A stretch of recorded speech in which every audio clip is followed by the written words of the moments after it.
Muy buenos días a todas y a todos. Un enorme gusto de estar acá y bueno, la oportunidad además de estar en contacto con compañeros de otros lugares, de otras latitudes, algunos de los cuales con los cuales digamos tengo una relación personal y los conozco cara a cara, de tal manera que voy a tratar de recordar que no estamos hablando solo entre nosotros, y lo mismo me parece que nosotros al hacer preguntas o comentarios también a lo mejor demoramos para hablar fuerte como para que se tome este mensaje, porque muchas veces los diálogos terminan siendo más útiles para los que no están acá que la misma presentación, digamos, ¿no? Quizá voy a comenzar con una presentación atípica, porque ustedes pueden tener necesariamente, y así es razonable hacerlo, digamos, hay distintos temas que Giglio mencionó hoy, digamos que uno los guarda en carpetas diferentes, es decir, para decirlo, digamos, recursos humanos, salud internacional o planificación, digamos, son cosas que pueden aparecer en distintos lugares. Medicina social, digamos, y hay una, como siempre, digamos, como decía un viejo locutor de Vox, que todavía sigue ahí en la lucha, Príncipe, digamos, decía, digamos, hay una historia. Hay una historia. Cada vez que aparecía un objeto raro decía, hay una historia, ¿no? Y acá hay una historia. Una historia rara, digamos, porque conecta, son las microhistorias que casi nunca aparecen, digamos, en las letras de molde, sino que son como la trastienda, el backstage, digamos, de la producción de determinado tipo de desarrollos o de instrumentos. Esa historia parece conectar a Juan César García, es decir, Juan César García parece un conector de esas historias, y en realidad es un conector porque en algún sentido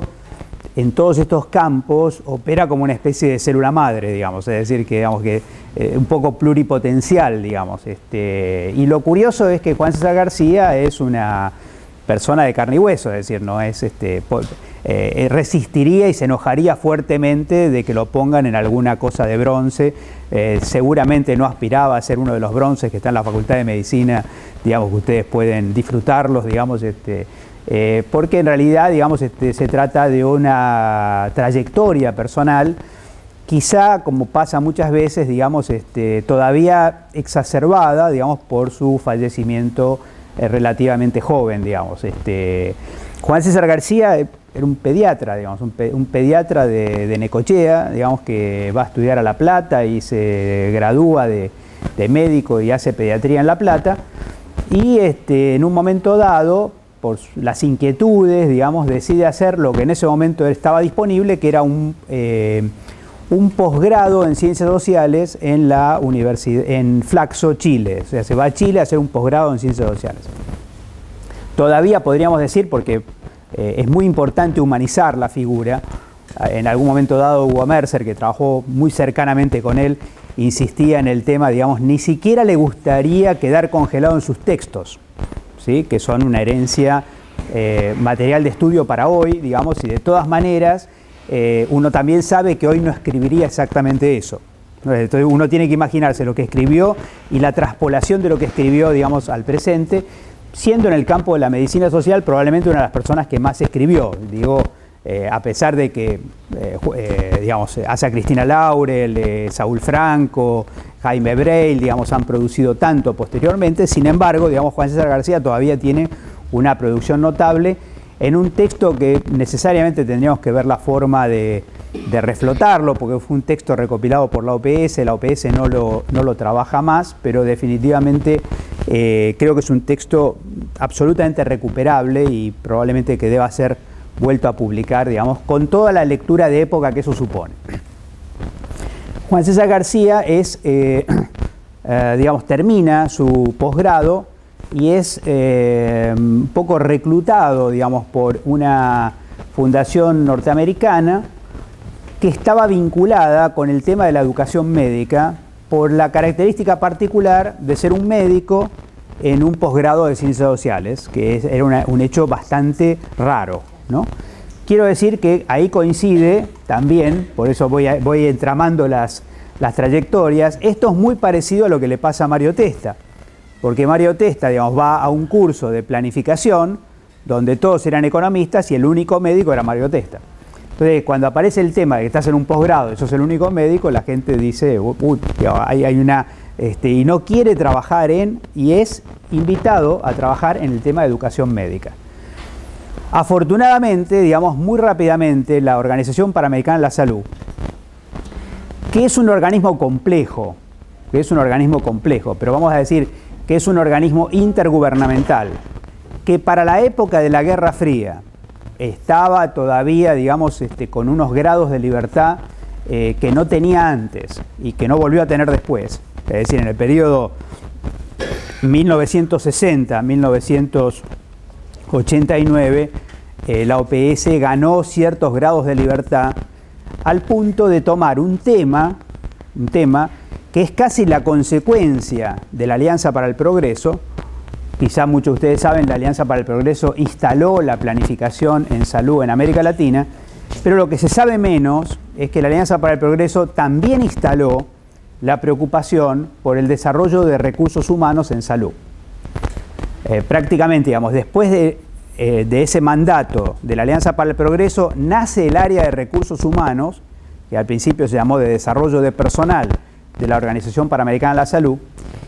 y le otorgan un grado de libertad que casi ninguna otra unidad de la OPS tenía en ese momento, que era la posibilidad de interactuar con las universidades. Porque las agencias, los programas de la OPS normalmente solo trabajan con gobiernos. Pero durante el periodo, digamos, que va del 60 al 89, el programa de recursos humanos interactuó con universidades y una parte de ese periodo es casi literalmente la época de oro de las universidades. Es decir, podemos hablar de, literalmente le toca a la OPS lidiar, digamos, con Tlatelolco, con las reformas de la UAM Xochimilco, con las modificaciones, con la universidad, casi literalmente, digamos, con París-Mayo del 68, las repercusiones en América Latina, los rebotes, digamos, es decir, que una época, digamos, que algunos recordamos como una época dorada, digamos, de la universidad, quizá distinta de otro que piensa que la época dorada es la época gorila del 56, digamos, son formas distintas de ver distintas épocas doradas, digamos, depende de qué, como se decía, depende de qué brillo hablamos, digamos. Pero, digamos, hay que pensar una unidad de la Organización Panamericana de la Salud conectada con esa universidad, pero a partir de un mandato que después se plasma concretamente en 1972 en el Plan Decenal de las Américas, en una especie de frase, esa como, digamos, como salud para todos, digamos, ¿no? que es una frase, digamos, sin estudio atrás, que es un médico cada 1000 habitantes,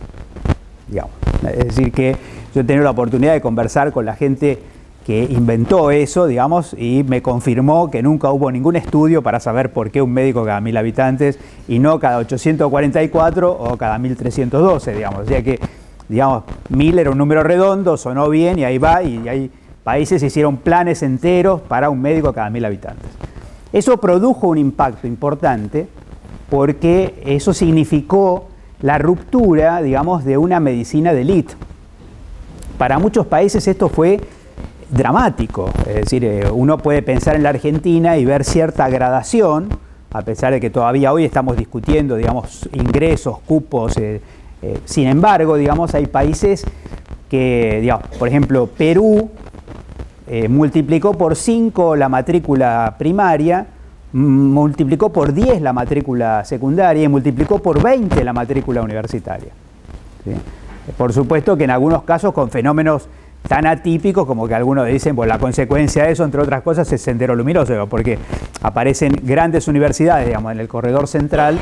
sin ninguna posibilidad de que los graduados universitarios trabajen de lo que estaban estudiando, digamos. Entonces, o sea, esos fenómenos, digamos, donde de repente, por sobrealinearse con un mandato internacional, de repente ni se calcula, digamos, ni se especula sobre las consecuencias.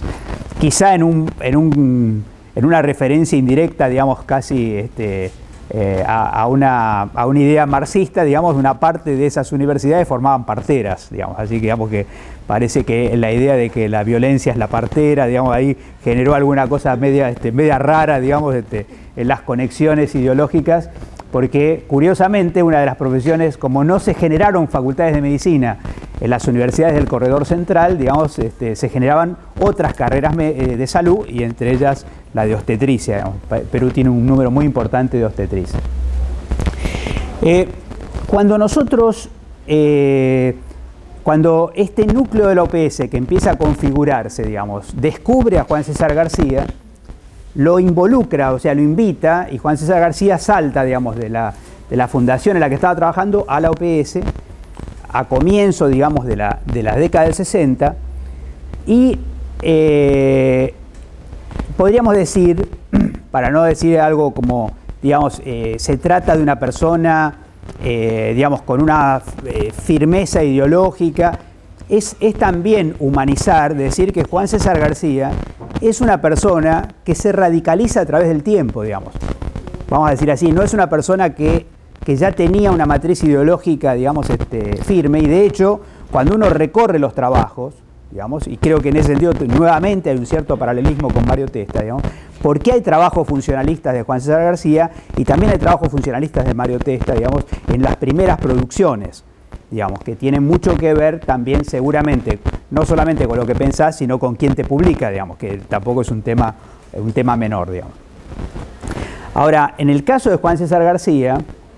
lo interesante es que los primeros temas, él aplica las ciencias sociales, podríamos decir hoy, para analizar fuerza laboral o para analizar recursos humanos, porque sus primeros trabajos, quizá el trabajo más importante que hasta hoy existe sobre educación médica en América Latina, digamos, es producido por Juan César García. Una investigación, digamos, en todos los países de América Latina. Es un libro, digamos, que está virtualizado, digamos, en la página de la OPS, digamos, y vale la pena, digamos, mirarlo porque es un estudio completísimo del panorama de la educación médica. En cierta manera, y a esa época le debemos la inclusión de las cátedras de medicina preventiva y social. Quizá una estrategia insuficiente, como se vio después, porque las facultades de medicina descubrieron rápidamente la forma de esterilizar eso, ¿no? Creando, digamos, campos específicos donde el adjetivo médico, por ejemplo, antropología médica, antropología pasteurizada para el consumo de las facultades de medicina, digamos, ¿no? De tal manera, digamos, que hay poco de parecido entre la antropología y la antropología médica, digamos, y así se repite en muchos casos como la sociología médica, digamos, la economía médica, etc. Esta domesticación es también con la pérdida de potencia de estos campos. Un poco con esta introducción yo quisiera decir que, como pasa muchas veces en la vida, hay cosas relativamente, digamos, casualidades, digamos, otros dirían serendipia, otros dirían de cacarulo, digamos que eso es una forma distinta de decir por qué a uno le ocurren cosas. Cuando yo hago el primer, digamos, hago en cierta manera, participo de la primera promoción de la Residencia de Salud Internacional en la Organización Panamericana de la Salud en Washington, y esa residencia se organiza literalmente por el Grupo de Recursos Humanos, definitivamente un grupo, digamos, que tenía un espectro ideológico extremadamente interesante, no homogéneo, pero extremadamente interesante. De hecho, sale de ahí, por ejemplo, el representante que más apoyó al sandinismo, digamos, Miguel Márquez, que luego fue representante en Cuba, digamos, José Teruel, María Isabel Rodríguez, que hasta hoy, a los 92 años, digamos, tenemos bastante más porque ayer el principal estratega vietnamita murió a los 102, así que, digamos, tenemos por lo menos 10 años más de María Isabel. No sé si de ministra, pero por lo menos porque María Isabel fue una compañera estrechísima de Juan César García, y cuando yo llego ahí, literalmente hablando, y es casi como una intimidad, no sé si antes he contado estas cosas, pero, digamos, yo llego a este programa que está inspirado en Juan César García, por un lado, porque se produce al año del fallecimiento de Juan César García. El fallecimiento precoz a los 52 años, digamos, de Juan César García, produce dos grandes impactos, uno dentro de la OPS y otro fuera de la OPS. Dentro de la OPS, el Programa de Salud Internacional, digamos. Por fuera de la OPS, la Asociación Latinoamericana de Medicina Social. Porque en realidad, digamos, una serie de compañeros con distinto grado de distintas posiciones, digamos, con afinidades, pero también con diferencias significativas, digamos, se reúnen, digamos, bajo la sombra del impacto, digamos, de este fallecimiento prematuro, siendo que Juan César García casi utilizó literalmente, digamos, a la Organización Panamericana de la Salud para juntar, digamos, podríamos decir así, jóvenes militantes del campo de la salud y de las ciencias sociales en talleres y en cursos que perfectamente podría ser digamos, para decirlo gráficamente, solamente que viajando por todo el continente, cuando no había internet, digamos, de tal manera que, digamos, muchísimos materiales interesantísimos de la medicina social fueron mandados por correo, digamos, o sea, por carta certificada, digamos, o sea, para darse una idea, digamos, de que se construyó Alames sobre esas bases, digamos, y hoy tenemos otras bases como para imaginar otras cosas, digamos, que le den todavía otra escala, digamos, a lo que podemos hacer en el campo de la medicina social. Pero la medicina social siempre tuvo un componente cualitativo. Siempre tuvo un componente cualitativo. Es decir, a pesar de las posiciones, a pesar de la relación con los movimientos sociales, hay otro componente, digamos, otra línea de trabajo, que es el estudio, la investigación, digamos, no comprada, digamos, o sea, la investigación abierta a la producción de conocimiento como una herramienta clave, digamos, para avanzar, es decir, casi un compromiso ideológico por la producción seria de conocimiento, digamos. Y quizás Juan César García